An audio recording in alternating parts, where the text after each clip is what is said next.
Welcome back. My guest this week is Professor of Agribusiness at the University of Waikato.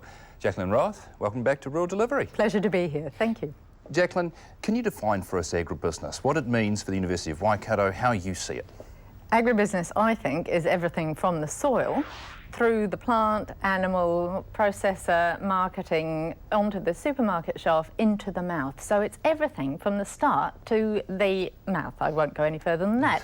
And University of Waikato has become involved in it. Well, probably it always has been, because Waikato is heartland agribusiness, farming and all the technologies and processes around it.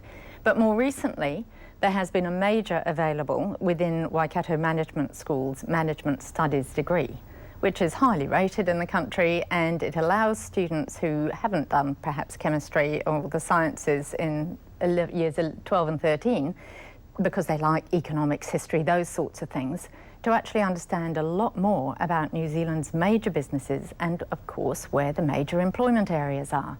This isn't something you've done lightly. Why grow, I guess, this definition of agribusiness? What sort of data are you looking at to say, hey, we need to do this, we need to drag in these people from other places? I look at our economy, whether it's export or domestic, and see how very much depends upon agriculture, and I look at the number of graduates that we have from the traditional degrees, and it's simply not enough.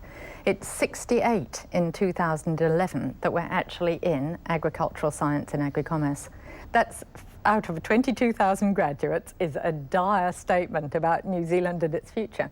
So you're bringing the business into agri. What sort of skills are you trying to build? And the agri into business, so that when we look at things like the supply chain and strategy, we can actually explain the importance of cooperatives in New Zealand, or to any agricultural area. They're not common in other sectors, and what the value is of private companies, the importance of research. How do you enable innovation, frankly, in any company, but let's look at the agricultural ones, and then how you target markets and how you move offshore.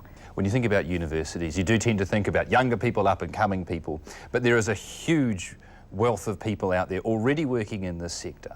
How do you, I guess, carry the education to them? Well, we have more programs that are suitable, and I would say, I need not to be just Waikato, but the whole of the education institution are involved when we look at Massey and Lincoln and what they're doing too, in different ways. We are all trying to assist every single part of the innovation supply chain in terms of learning. So business people who need to understand more about agriculture, we have programs. The Masters of Professional Management, the new equivalent of the MBA, is available, and you can major in agribusiness. So increased understanding. You hear a lot of talk about the role of government in helping New Zealand businesses get offshore.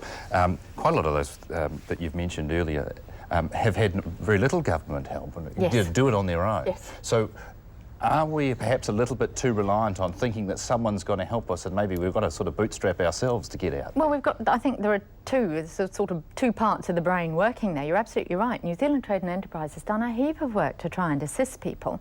Which ones are successful? It's usually a niche market or a mega giant that has been around for a while.